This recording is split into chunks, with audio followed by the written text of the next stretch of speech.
Bueno, damos un saludo muy especial a todos los amigos, todos los que nos ven, a los que nos oyen, los que están siguiendo paso a paso cada uno de estos temas sobre el modelo financiero de Dios. Hemos estado avanzando, revisando, investigando.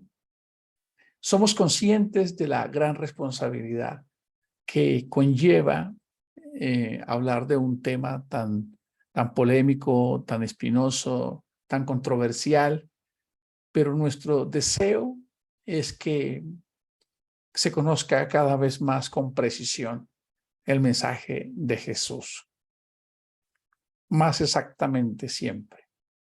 Entendemos que hay falta de información completa, y eso hace que no logramos o no logremos tener una claridad sobre los temas. Hay temas que por ser tan populares pareciese ser que los entendemos todos y que conocemos la fuente y la raíz. ¿Cuántos de nosotros en algún momento de nuestras vidas no hemos enseñado en alguna predicación que el lugar de donde estamos es la iglesia que viene desde Hechos 2 de los apóstoles, que es la misma corriente, y lo hemos hecho de una manera eufórica, ferviente, y eso nos da pie a hacernos una pregunta que suele suceder en el cristianismo.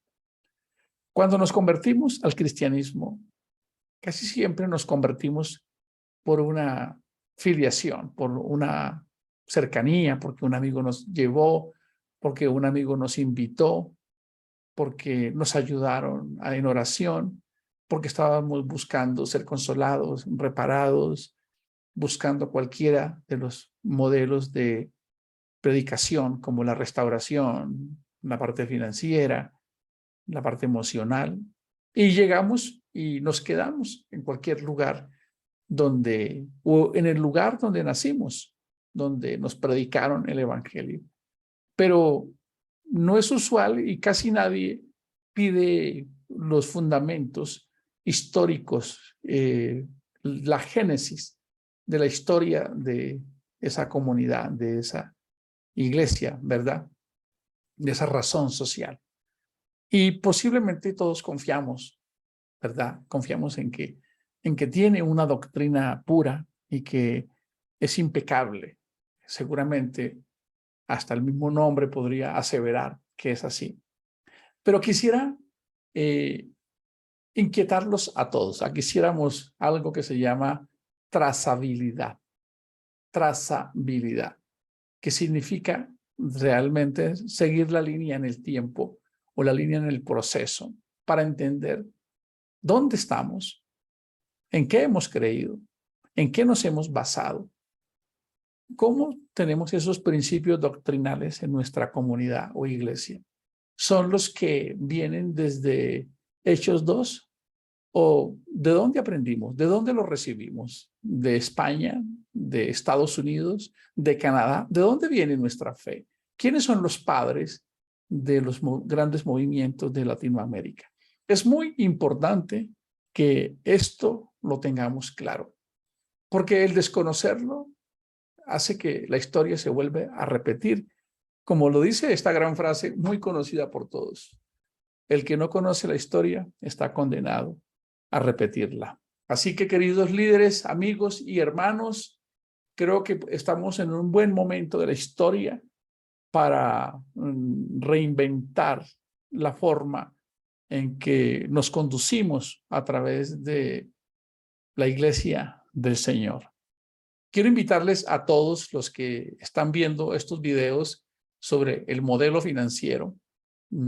Hemos tomado que hoy es la quinta parte, pero la quinta parte de lo que se llamaría el modelo financiero de la iglesia, porque tendremos otros 5 temas, son realmente ya casi 10 temas los que hemos venido completando sobre este tema tan apasionante, sobre el modelo financiero de Dios desde la teocracia del pueblo de Israel y desde cómo operó en la iglesia. Y quisiera decirles que todos podemos acceder a esta información. La información no es privada. Ustedes pueden investigar, pueden buscar, pueden encontrar, pueden corroborar, porque como lo mencioné hace unos momentos, este tema es muy, pero muy importante y no podemos salir a especular. Por eso hemos tomado texto por texto, para que nos quede claro, como me recomendó un amigo. ¿Para qué? Para que podamos tener la claridad sobre cómo bíblicamente, como se lo decía Pablo a Timoteo, que sabe trazar bien la palabra de verdad, que le hace una correcta exégesis al texto. O si vamos a enseñar conforme a la palabra, que sea conforme a la palabra. Y no simplemente sostener una doctrina con textos aislados sin mirar todo el contexto. Es muy importante que lo tengamos en cuenta. Por eso hoy vamos a ir a la historia, vamos a mirar a la teología. ¿Qué piensa la historia? ¿Qué piensa la teología? ¿Qué piensan las grandes escuelas, las corrientes de pensamiento?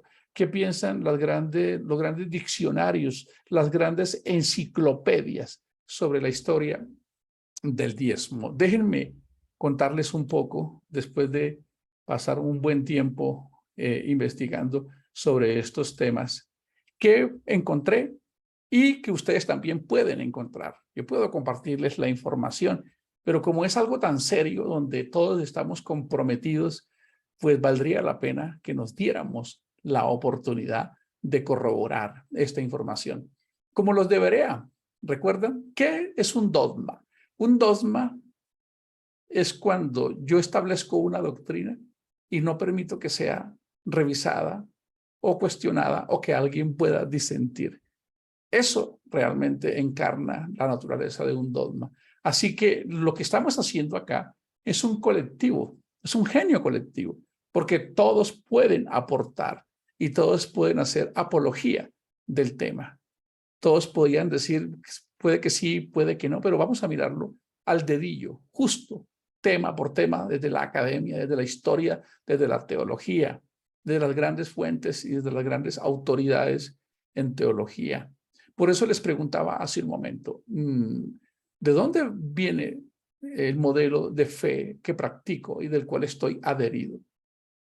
Conozco todos los procesos que se han dado desde el siglo I, el arrianismo, el montanismo, el ascetismo, de dónde vienen todos estos credos.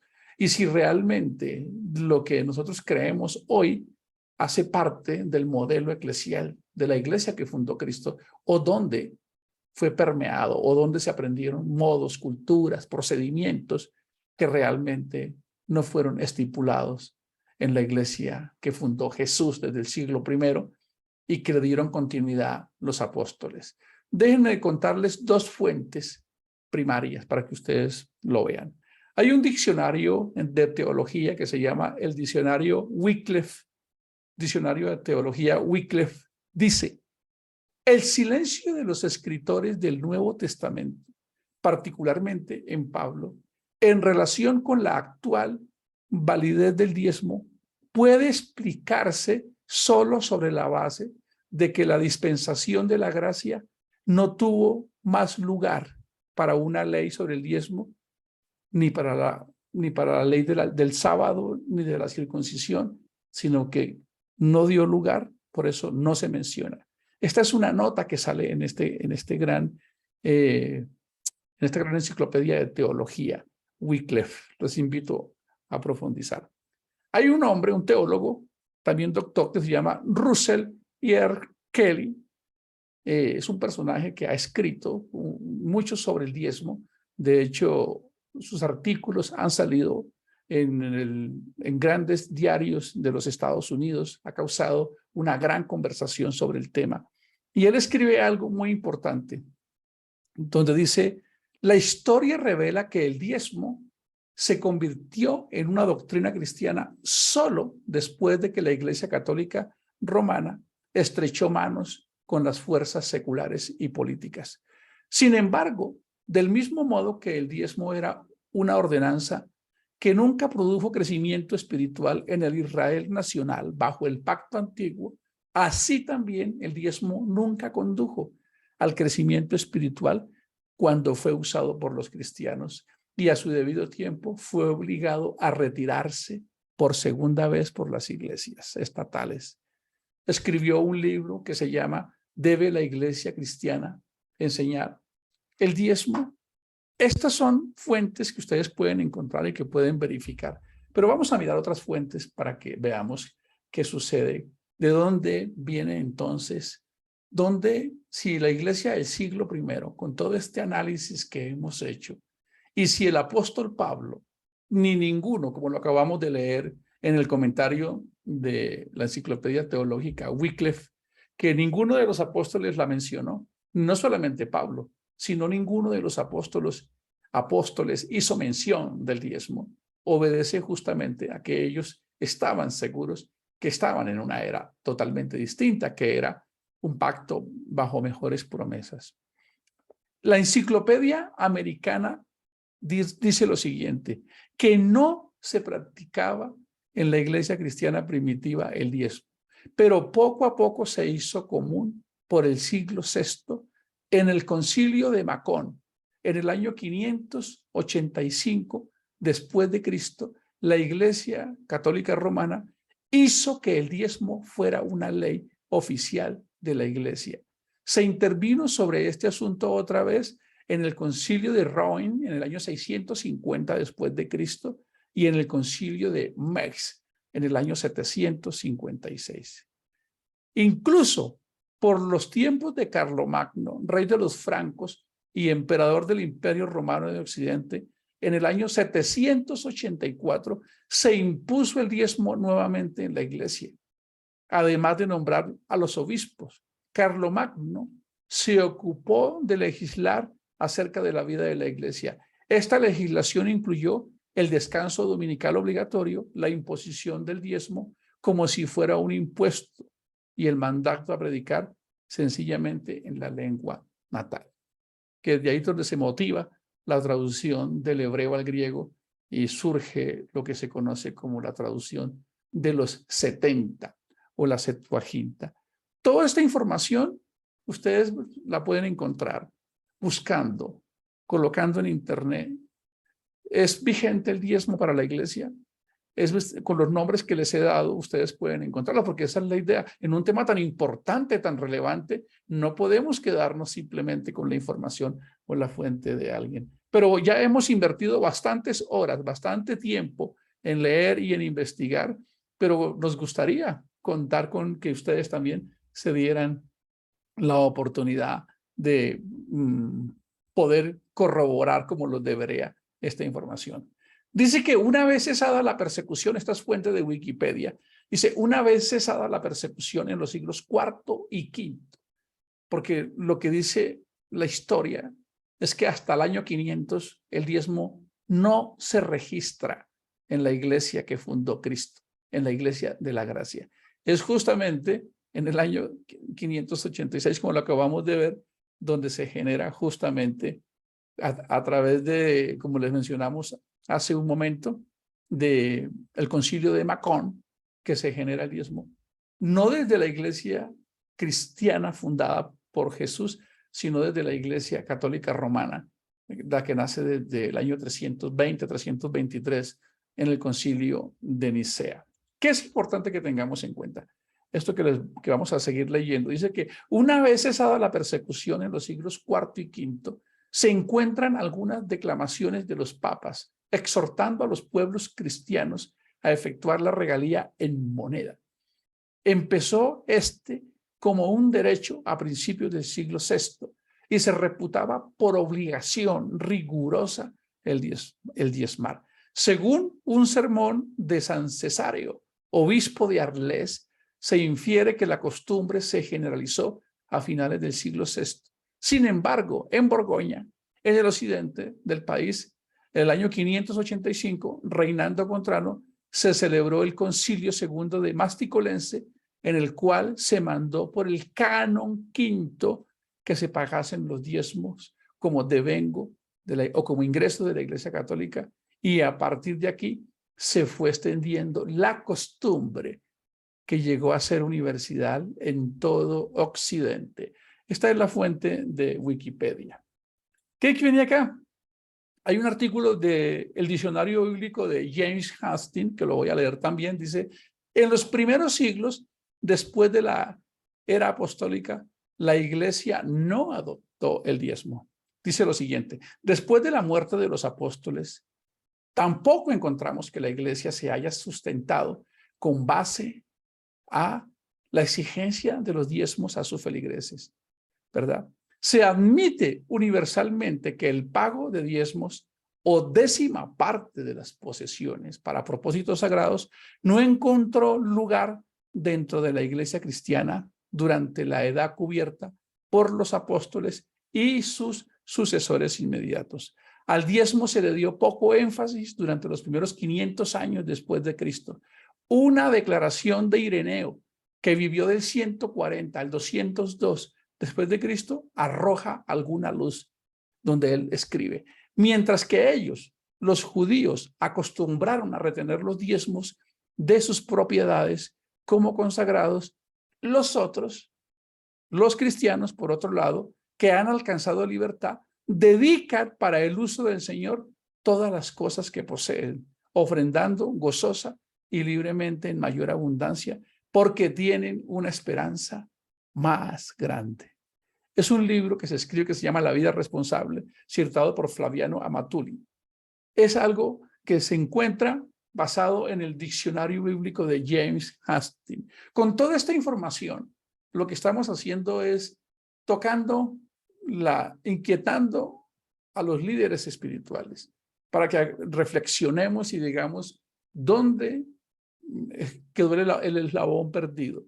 Y ya lo estamos encontrando, de cuál es la génesis. Porque quiero decirles algo que me gustaría que lo meditaran. Y es que los pobres no estaban obligados a diezmar. ¿Cómo les parece? De hecho, se recogía un diezmo para que los pobres cubrieran sus necesidades.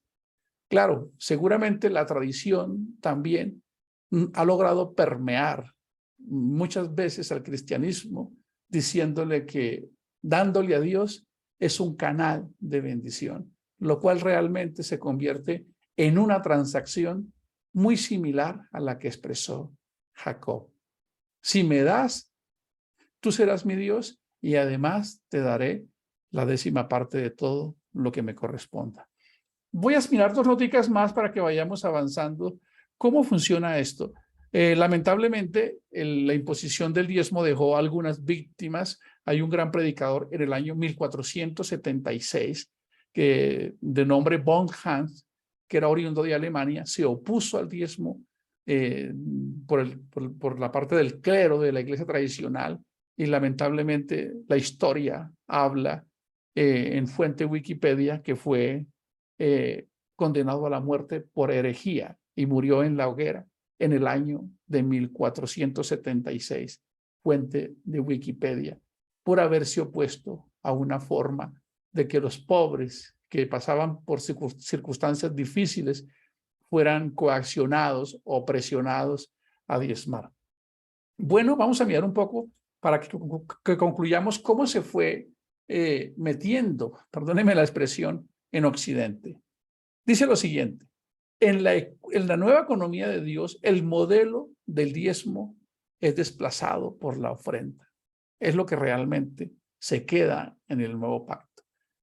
Y la iglesia adventista del séptimo día es la primera de esta generación en empezar a diezmar. Dice que la iglesia adventista del séptimo día comenzó a aplicar el diezmo en todas sus congregaciones en los Estados Unidos en el año de 1861, con la siguiente declaración: proponemos a los amigos que den un diezmo o una décima parte de sus ingresos, estimando sus ingresos en un 10% de lo que poseen. Fuente del libro El Buen Samaritano, escrito el 5 de enero de 1861. Y en relación con las iglesias bautistas, que como ustedes saben, tuvieron una gran fuerza para lo que se conoce el protestantismo hoy, el movimiento de las iglesias protestantes, el pentecostalismo, dice que en relación con las iglesias bautistas del sur, el doctor Russell R. Kelly, que les conté hace un momento, uno de los teólogos más respetados en esta institución, afirma que hasta 1963 el diezmo no era una doctrina declarada o estatutaria en esa organización religiosa. No hay textos sobre el diezmo hasta 1963. La doctrina ha sido cambiada. Los bautistas del sur, en todas partes, rechazan esta falsa doctrina del diezmo. Nuestro liderazgo está cambiando la doctrina histórica bautista, pero no la defiende porque no puede ser defendida con honestidad. En el contexto de la palabra de Dios, se hace lo que se convierte en una imposición. Todos estos artículos ustedes los van a poder encontrar. Quiero invitarles a que ustedes puedan profundizar. ¿Cómo si la iglesia del siglo I, si Jesús en el monte de las bienaventuranzas no dio instrucciones sobre diezmar? Si el apóstol Pablo, como lo narra la versión Dios habla hoy, como albañil constructor, no enseñó a la iglesia a diezmar, ni ninguno de los apóstoles, y no hay un registro, y la historia desde Ireneo y todo lo que hemos leído no ha logrado sustentar que la iglesia tenía el diezmo como una enseñanza doctrinal, sino que según las grandes enciclopedias, incluyendo las enciclopedias católicas, hay mucha más información, solo que quise ser breve para que tuviésemos un recuento. Y ustedes hagan lo correcto, que es corroborar esta información. Como lo hemos dicho siempre, todos seremos responsables de lo que hemos enseñado y todo saldrá a la luz en su momento. ¿Qué creemos? Que Dios es maravillosamente bondadoso con su pueblo y nos permite que en cualquier lugar nosotros podamos reaprender su palabra, que podamos corregir si algo no lo estamos haciendo bien y que podamos aprender. Es muy importante establecer lo que les dije al inicio. ¿Por qué creo? ¿Por qué aplico un dogma? ¿Por qué tengo una doctrina? ¿Por qué tengo una enseñanza?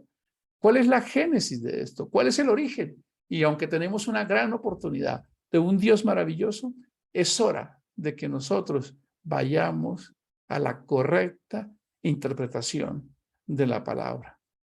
Jesús, el maestro de la vida, lo enseñó claramente. El que cree en mí, como dice la Escritura, de su interior correrán ríos de agua viva.